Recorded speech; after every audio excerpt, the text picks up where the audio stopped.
リンクスタート。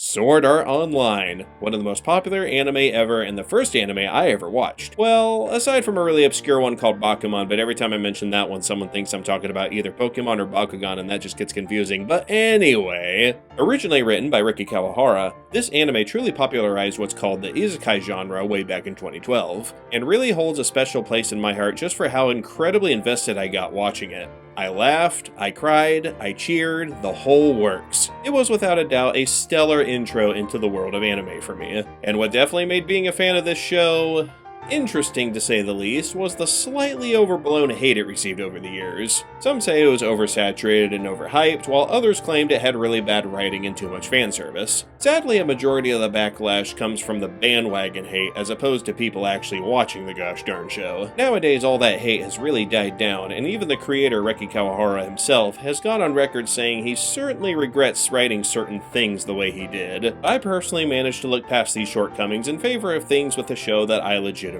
really liked. In fact, I can safely say what really helped me enjoy the show was watching the dubbed version. Nothing against the original Japanese voices, but something about the dub cast just really hits different with this show. Actors like Bryce Papenbrook, Jeremy Lay, Kirk Thornton, and Cassandra Lee Morris really brought their A game to the dub and made the show really special to me. Now some of you might be thinking, but Matt, I never really got into SAO, so why should I care for this video? Well, I'm glad you asked. Now, I'm not going to try to force anyone into liking the show, but I am going to slowly and steadily introduce you to it so you at least get an idea as to why I and so many others enjoy it. For this two-parter I'm doing, I'm going to divide up the whole show into arcs, explain the common criticisms towards each one, and then go over what I really loved about them. Also, I'm going to do my very best to keep these videos spoiler-free.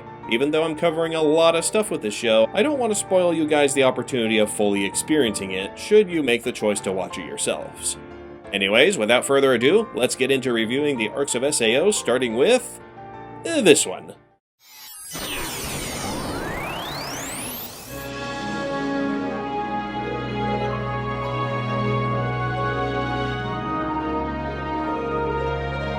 Aincrad, the one that started it all. Weirdly kind of nostalgic in a way.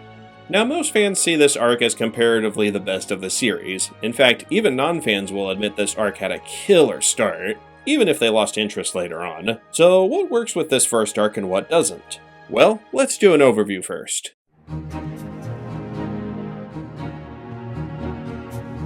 It's November 6, 2022, and Japan released the first ever full-dive virtual reality MMORPG called Sword Art Online, a game that lets you fully immerse yourself in a virtual fantasy world. On the day of the launch, when everything seemed all fun and games, the creator himself, Akihiko Kayaba, came forth to tell all 10,000 players that they were unable to log out of the game on their own. And not only that, if their HP hit 0, their VR headset would kill them all in real life. Yeah, talk about going from a 0 to 10 in no time whatsoever. The only way to escape the game would be to clear all 100 floors in Aincrad, the floating castle in the game world. While many players gave in to despair, our main hero, named Kirito, became determined to fight hard and make it out alive. Though he starts off as a lone wolf, along the way he learns to make friends, falls in love with a boss swordswoman named Asuna, and ultimately, without spoiling too much, beats the death game.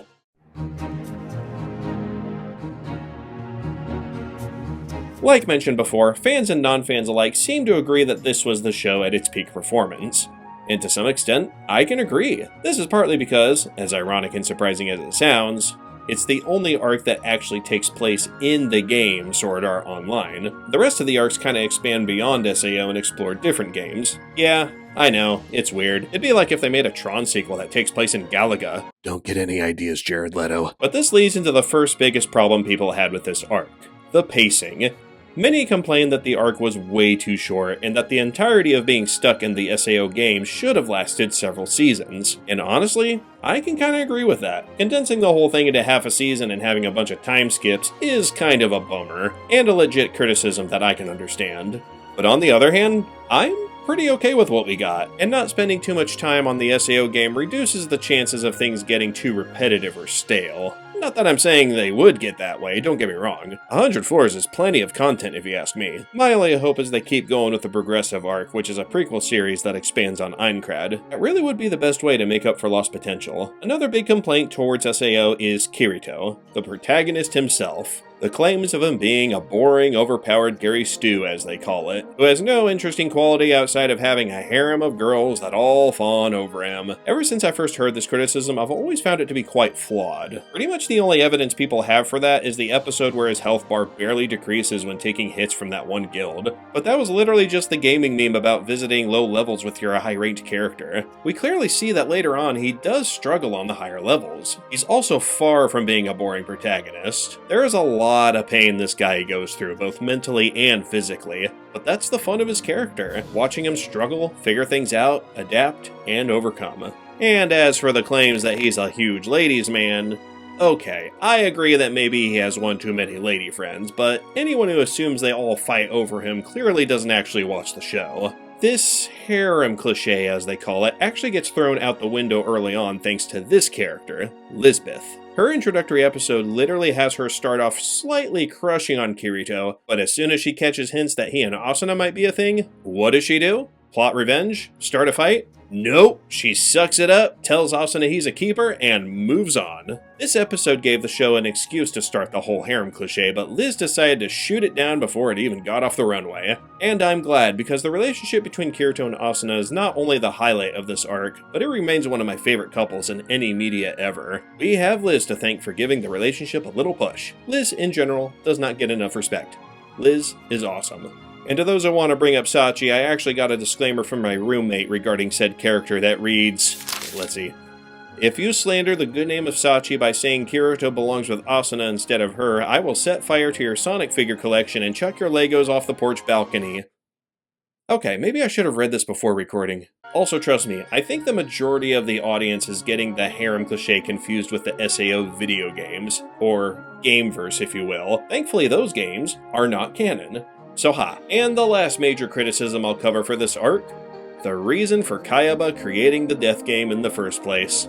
I won't spoil too much, but let's just say he really left it in the air. And a lot of fans, myself included, were really ticked off about this. I mean, all that build-up and he doesn't even tell us why he caused so many deaths in the first place. But here's the thing, I don't think Reki intends to leave us hanging with that. There's a certain scene that really gives the impression they're not letting this go and do want us to find out eventually. The scene in question actually happens at the very end of Season 2. If anything, I wish I knew what Kayaba's master plan was. Maybe it's our job as survivors of SAO to find out. Even after everything that's happened, my curiosity's got me hooked. So yeah, as of right now following Season 3, we still don't have a straight answer from Kayaba. Maybe we'll get one further down the line, but I don't know. We'll see.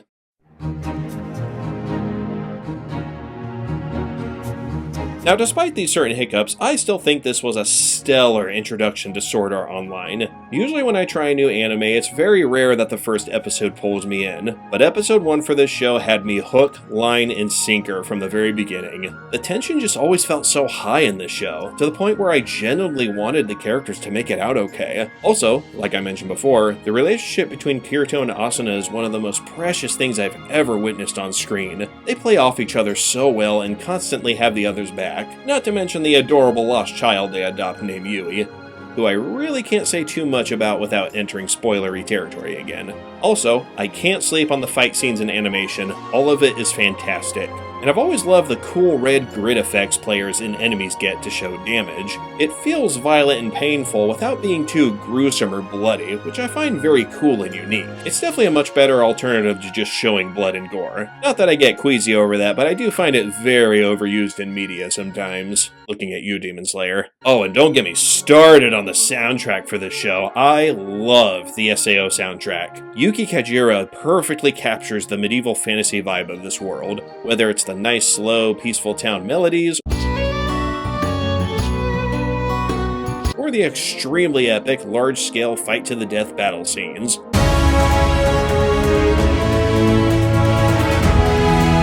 All of it is great. In conclusion, Aincrad was a great beginning to a great anime. Even with its minor flaws, it's not hard to see why it captured the hearts of millions worldwide.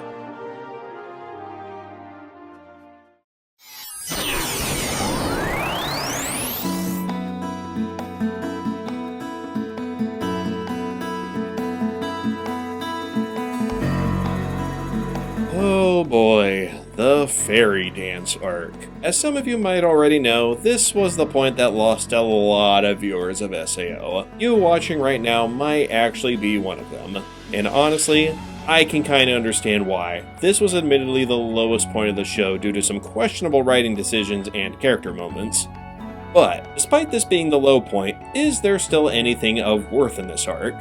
Well, let's take a look.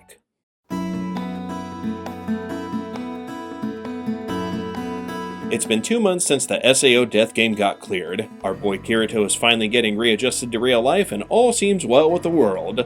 Except for one tiny thing. Asuna, as well as 300 other players from the game, have not woken up, despite the game being cleared and shut down. With no clues or leads to go on, Kirito almost finds himself giving up until one day he gets a tip from his good friend Egil, a low-quality screenshot of Asuna's avatar trapped in a new game called Alfheim Online. Or ALO for short. With no other options, Kirito jumps right back into the new VR game to try to find the love of his life. Along the way, he meets a pro ALO player named Leafa, who agrees to help Kirito learn the ropes of the game. And unbeknownst to either of them, is actually his sister Suguha. Along the way, they run into challenges in a game that's much more PvP based than SAO, but through iron will and determination, Kirito eventually finds his beloved.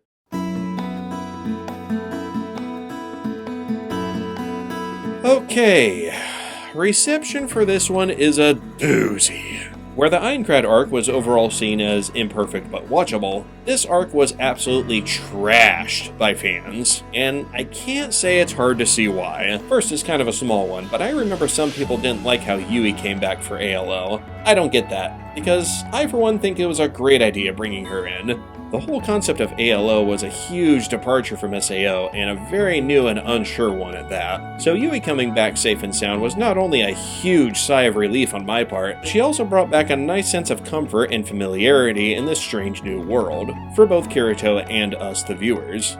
Yeah, I don't care what anyone says, I'll always be happy to see Yui. Okay, now that we're done discussing a good character, let's move on to problematic characters! Oh, my favorite! The biggest elephant in the room when it comes to the fairy dance arc is Kirito's sister Leafa, aka Suguha. For those who don't know, Leafa being Kirito's partner for this arc became a little problematic for reasons of the, let's just say, Luke and Leia variety. Yep, the most malign plot point of this arc was Leafa being a little too interested in her brother, so she tries to stuff those feelings down by meeting someone in Alfheim who, whoopsie daisy, is also her brother. And she doesn't know it yet. Great. I'm not gonna lie, it's a little hard to defend this character arc, and I 100% understand this being the point where people gave up watching the show, but there is a way to look at it that somewhat makes sense of it. Firstly, it's important to mention that Kirito, or Kazuto in real life, is technically the adoptive sibling of Suguha, due to Kazuto's real parents passing on. In reality, the two are cousins, which I know doesn't make the situation better, but I'm getting somewhere with this, trust me. At one point in their childhood, Kazuto found out he wasn't her actual brother and began distancing himself from her by getting involved in computer systems and gaming. Kazuto's grandfather, who wanted him to pursue kendo, was a little angry about this. So Suguha stepped in and volunteered to pursue kendo instead so that the grandfather would ease up on her brother. Cut to years later when the death game launches, and as far as Suguha is concerned, she just lost her brother. At such a young age, that'll traumatize anyone. Not only feeling like what you fought for was in vain, but also realizing you lost one of your only family members to the one thing you let him pursue. So when Kirito comes back after a whopping 2 years, I think it makes sense she would overcorrect and become a little too attached to him. In fact, the reason she even starts playing ALO in the first place is to better understand his interests. Even though she previously had no interest in gaming whatsoever, she also had no clue he just so happened to be playing the same game looking for Asuna. So, the romance subplot.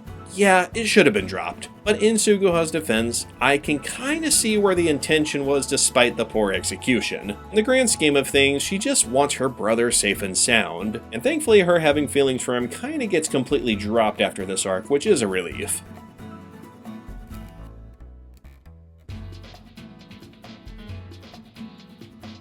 So that's my take on Leafa. Totally understand if any of you out there still don't like her, but I do think she gets a little too much flack sometimes. And now, to move on to a character I actually don't like and have zero intention of defending. The Fairy King Oberon. Oh, my favorite. AKA Sugo.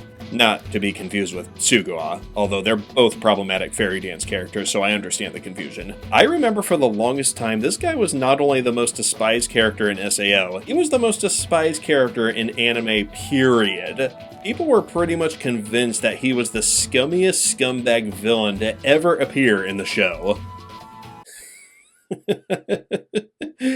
Oh, 2012 fanbase, how I envy your blissful ignorance. But seriously, this guy, this guy, he peeved me off from the very first moment he was on screen. Not only is he part of the company that's keeping Asuna stable while unconscious, but because of this entitled dirtbag is stuck with the idea that he has a right to keep her as a wife. Literally, his introduction scene has him making a move on Asuna while she's still unconscious. It's also revealed that he's actually the one holding her hostage in ALO, and even there, he can't have a single scene with Asuna without being a humongous creeposaurus. Ugh, I hate this guy! My apologies. So yeah, this guy is horrible. But if you ask me, I think that's kind of the idea of his character. At no point in the show does it ever feel like they're trying to force a sappy, sympathetic arc for such a despicable, unredeemable, and all-around terrible character. Which is more than I can say for other popular shows. However, I do agree they definitely could have dialed back on the creepiness of this guy when it comes to how enthusiastic he gets over Asuna. It definitely doesn't belong in a show of this caliber and felt very out of place and unnecessary. When Reki Kawahara mentioned he regretted certain writing choices he made, this was the main one he was referring to. Also, it definitely would have been worse if Oberon didn't get some sort of comeuppance for everything he did, but brother does he ever. I won't spoil the finale here, but trust me, the payback this dirtbag gets is pretty darn satisfying. I still vividly remember fist pumping at midnight, trying very hard not to wake my family while watching that part. Also, speaking of Reki regretting certain writing choices, this segues perfectly into another big problem with Fairy Dance. The way Asuna was handled. Yes, I agree, the damsel in distress role was such a downgrade from the total boss Asuna was in the first arc, but to her credit, she does try to escape a few times, albeit unsuccessfully. One way I kinda look at it is, when you look back, Asuna did a lot of standing up for Kirito and Aincrad. I mean, she saved his life twice. So in a way, I like to think it was Kirito's turn in ALO to go the extra mile and save her. Though don't get me wrong, I still think it would have been much cooler if she somehow got her gaming permissions back near the end and went absolutely berserk on Oberon. That certainly would have resolved everything.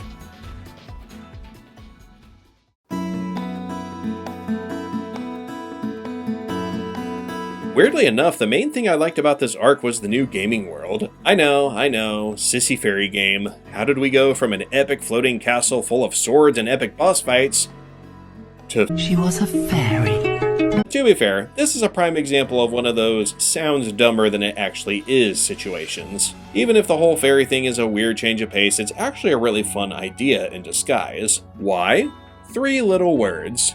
Aerial sword fights. Maybe there's a piece of media out there that's done this already, but to my knowledge, I have never seen this idea explored before, and I am a huge fan of it. Sword fights on the ground are fun and all, but when these characters have the ability to fly, there's so much more you can do with it. Dashing around, charging, flying over, flying under, it's a whole other level of challenge introduced to both us the viewers and Kirito, and also super entertaining to watch. And I also like how the fairies are all divided up into classes, each with their own abilities and specialties. My only complaint is I wish we got to learn more about each one.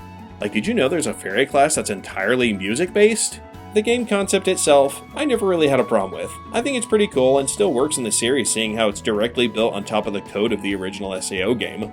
All in all, I think it works. And like I mentioned, I actually kinda like Kirito's sister. And you can shut up because it's not for the reason you're thinking. I like her voice actress, her witty dynamic with Kirito, and how she's basically his tutorial guide for the new game. And one thing I always found neat was how often you can spot her in her kendo stance while playing ALO. It's a small detail, but one I really appreciate. Oh, and those side characters that come in clutch later in the story were kinda cool too, even though their in-game problems are trivial at best compared to Kirito literally uncovering a kidnapping plot. And I know you guys are going to comment saying these two are part of the harem too and blah blah blah blah blah. Yeah, we never see these two after this, okay? So there. And lastly, I gotta sing Yuki Kajira's praises once again. Her music this time around leans much more into the fantasy-like vibe than the Aincrad arc, and it fits perfectly into the world of Alfheim.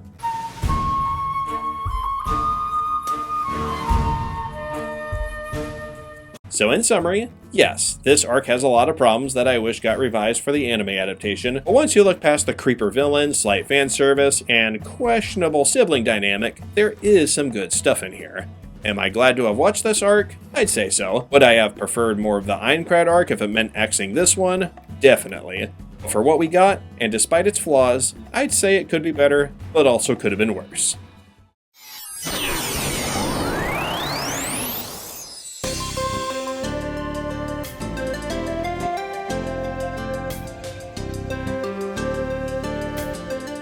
The Extra Edition. For all the complaints people have towards fan service and SAO, you gotta give the show a little credit. At least they saved the beach episode for after the first season. That's more restraint than most anime. But in all seriousness, this is essentially your run-of-the-mill recap special with a little extra stuff on the side, hence being called the Extra Edition, I guess. Despite the fact that most people skip recap episodes, does the extra stuff make it worth the watch? Well, let's look into it.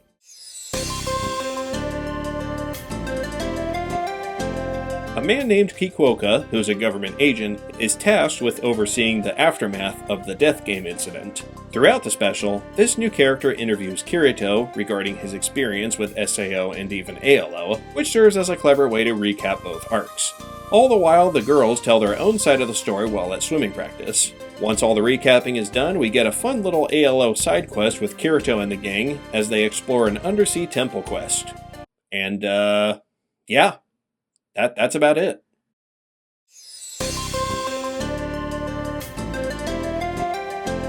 People really didn't seem to think too strongly on this special, since it was pretty much just a glorified Season 1 recap mixed with a beach episode. And honestly, this special is 100% optional viewing when it comes to fully enjoying SAO. Pretty much half the runtime is just going over the previous two arcs, and the other half was the blatant fan service that a lot of people had a problem with. And yeah, I get it.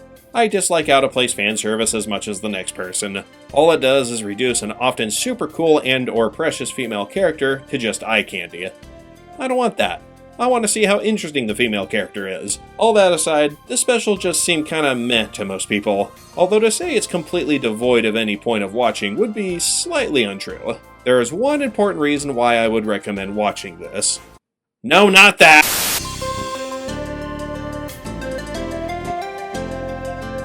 My biggest takeaway from this special is without a doubt Kikuoka. He's probably one of my favorite characters in the show, mostly because of how much Kirito dislikes him. He also becomes very important in later seasons, so knowing how he's introduced does alleviate some confusion. Also, probably my favorite thing about this guy was the fact that he brought a big old briefcase only to reveal it was full of snacks. That just hit me funny. Also, when you work past the beach episode stuff, there is a pretty fun quest when Kirito and the gang go to the undersea temple. No life or death stakes, no tension, just a casual fun quest with our characters. And the best part? They're not doing this quest strictly for rewards or experience points. Nope, they're doing this quest because Yui wants to see a whale. Honestly, valid. If it meant making that angel happy, I'd challenge her crack into the death too. So if you want an extended, somewhat casual recap special, I'd say definitely give this a watch. But if you'd rather avoid blatant fan service, you really won't miss much skipping it. All in all, not a bad special, just nothing mind-blowing either. And unfortunately, that's all I have for part 1 of this thing. For the next part, I'll be looking at Season 2 of SAO, which contains 3 arcs: Phantom Bullet, Excalibur, and Mother's Rosario. If you're looking forward to seeing those, please hit that like button and subscribe. I should have part 2 up within a week or so. Thanks for joining me, and I will see you all later.